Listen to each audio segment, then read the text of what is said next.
Hebrew Bible is full of references to, you see how beautiful.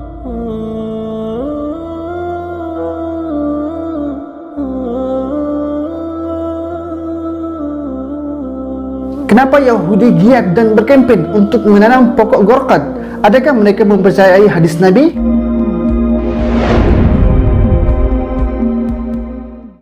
Assalamualaikum warahmatullahi wabarakatuh. Bagi yang belum subscribe, saya Hashim. Bagi yang dah subscribe, terima kasih. Semoga sahabat semua yang tengok video ini Allah beri kebaikan, permudahkan urusan dan dipermudahkan rezeki. Amin ya rabbal alamin. Sahabat semua, kini orang Israel sedang menebang pokok-pokok zaitun di Palestin dan mereka menggantikannya dengan pokok gorkat. Tahukah sahabat semua apa itu pokok gorkat? InsyaAllah kita akan bahas dalam video ini. Beberapa tahun sebelum ini mereka telah menanam 220 juta pokok gorkat, sebagaimana yang kita boleh tengok di laman web Israel sendiri, yaitu Jewish National Fund. Sahabat semua, apakah pokok gorkat ini dan kenapa mereka menanamnya dengan begitu banyak sekali? Sebenarnya pokok gorkat dinamakan dengan pelbagai nama, antaranya yaitu Lycium arabicum boys dan Literaria ritusa, yang mana pokok ini mengandungi lebih kurang 90 spesies yang tumbuh di zon beriklim sederhana dan juga subtropika. Dan pokok gorkat ini sangat mudah ditanam dan ia boleh tumbuh di tempat yang panas dan juga kering. Pokok ini bukanlah memberi banyak manfaat, bahkan keadaannya seperti semak samun, berduri dan tidak produktif. Tetapi ia tetap menjadi pilihan orang Yahudi untuk ditanam dengan begitu banyak. Kenapa? Sahabat semua, rata-rata bila ditanya orang Yahudi, adakah mereka tahu mengenai pokok gorkat ini? Sebahagian mereka akan cuba menjawab, tidak tahu. Sedangkan mereka sebenarnya tahu. في المسلمين היהודים יסתערו יחבאו מאחורי העץ הזה. שמעת על זה? לא, זה משהו ביהדות? Have you ever heard of a tree called the Garkad tree? Okay. You're gonna tell us what you do with Islamic theology? Hold on. It could be, in Hebrew it could be Yimloach or it could be Atad. Dan hadis Nabi mengenai pokok gorkat ini telah pun dimasukkan ke dalam silibus sekolah mereka.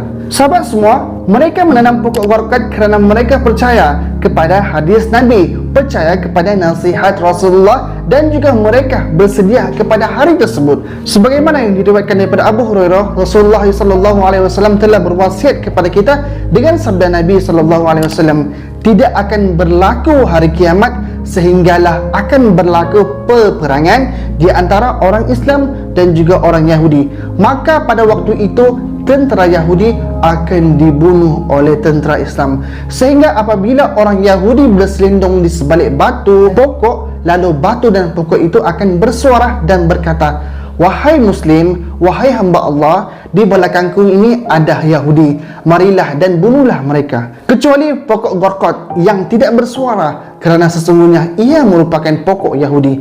Hadis riwayat Bukhari dan Muslim. Jadi sahabat semua, akhir zaman nanti umat Islam dan Yahudi akan berperang.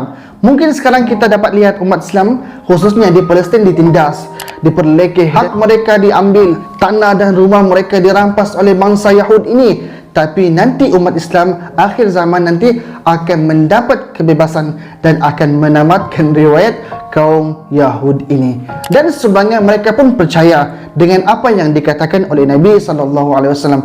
Mereka baca dan selidik hadis-hadis Nabi. Sebab itulah mereka bersedia. Sejak dahulu lagi bangsa mereka ini ramai yang diutuskan Nabi-Nabi. Antaranya Nabi Uzair, Nabi Yaqub, Nabi Yusuf, Nabi Ayub, Nabi Musa, Nabi Harun, Nabi Zulkifli, Nabi Yunus, Nabi Ilyas, Nabi Ilyasa, Nabi Sulaiman, Nabi Isa, dan banyak lagi Nabi-Nabi yang diutuskan kepada bangsa Yahudi ini. Tapi apa yang mereka lakukan? Apa penerimaan mereka? Mereka beriman ketika mereka hanya mendapat pembuktian, iaitu mukjizat daripada Nabi, seperti yang dilakukan oleh Nabi Musa AS, membelah laut, seperti menyembuhkan orang buta dan sebagainya, dan banyak lagi. Baru mereka beriman. Tapi selepas Nabi itu tidak ada, maka mereka kembali lagi menyembah sembahan mereka. Mereka menyembah berhala, mereka menyembah perkara-perkara yang karut. Sedangkan mereka tahu adanya utusan Nabi kepada mereka. Bukan tak tahu, mana siap ada kitab. Dan akhir sekali Nabi Muhammad SAW diutuskan, mereka tahu sedikit sebanyak mengenai Nabi, tetapi sedikit sahaja yang beriman. Sebab Nabi Muhammad bukan daripada bangsa mereka.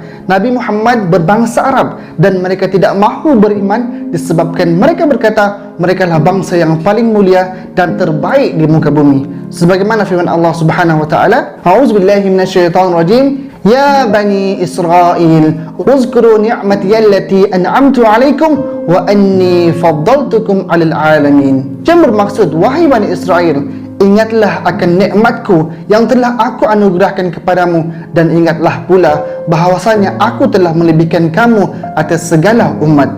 Jadi sahabat semua, Allah beri nikmat dan kelebihan kepada bangsa mereka. Lihatlah sekarang ni, ekonomi, teknologi mereka yang pegang, tapi mereka ini adalah bangsa yang tidak bersyukur, dan mereka menganggap mereka adalah bangsa yang paling mulia, sedangkan bangsa-bangsa lain mereka anggap sebagai bangsa yang hina. Sebab itulah mereka sesuka hati mengambil hak, melakukan apa sahaja yang mereka suka. Sahabat semua, berbalik kepada akhir zaman nanti, apabila bangsa Yahudi ini dikalahkan, maka mereka lari lintang pukang, bersembunyi di balik batu, pokok dan sebagainya, yang mana akhirnya semua benda akan bercakap. Bila ada bangsa Yahudi ini, maka benda-benda tersebut akan memberitahu dan mengatakan bahawa bangsa Yahudi ini ada di sebalik pokok, ada di sebalik batu dan sebagainya. Kecuali satu pokok yang tidak akan bercakap, diam sahaja, iaitu pokok Gorqad. Dan bangsa Yahudi ini mereka bersembunyi ke dalam pokok Gorqad ini, maka mereka terselamatlah kononnya. Akan tetapi mereka tersilap. Umat Islam juga membaca hadis Nabi, malah mengingati setiap wasiat yang diberikan oleh Nabi SAW, dan bangsa Yahud ini akan dihabiskan pada akhir zaman nanti. Jadi sahabat semua, tidak hairanlah pada zaman ini jika kita bercakap mengenai Islam, orang akan pandang lain. Jika kita mengamalkan Islam, orang akan pandang serong. Berpolitik, ekonomi dengan cara Islam, orang akan pandang lain. Sebab Islam akan menjadi asing akhir zaman nanti. Sekarang inilah sebagaimana wasiat Nabi SAW, bada'al Islamu ghoriban wa sayaudu kama bada'a ghoriban fatuba lil ghuraba. Islam datang dalam keadaan yang asing dan akan kembali pula dalam keadaan yang asing. Sungguh beruntunglah orang yang asing. Hadis riwayat Muslim. Sahabat semua, pesan baginda Nabi SAW, beruntunglah mereka yang asing, iaitu berpegang kepada Islam, mengamalkan Islam, mentaati perintah Allah Subhanahu wa taala, mengikut Al-Quran dan Sunnah. Jadi sahabat semua, marilah kita berpegang teguh kepada agama Islam, mengamalkan Islam dalam kehidupan seharian dalam hidup kita. Islam itu adalah way of life, cara hidup kita. Semoga Allah beri rahmat dan redha-Nya kepada kita semua. Amin amin ya rabbal alamin. Jadi cukup sekedar itu sahaja. Jika video ini bermanfaat, jangan lupa untuk share dan subscribe. Assalamualaikum warahmatullahi wabarakatuh.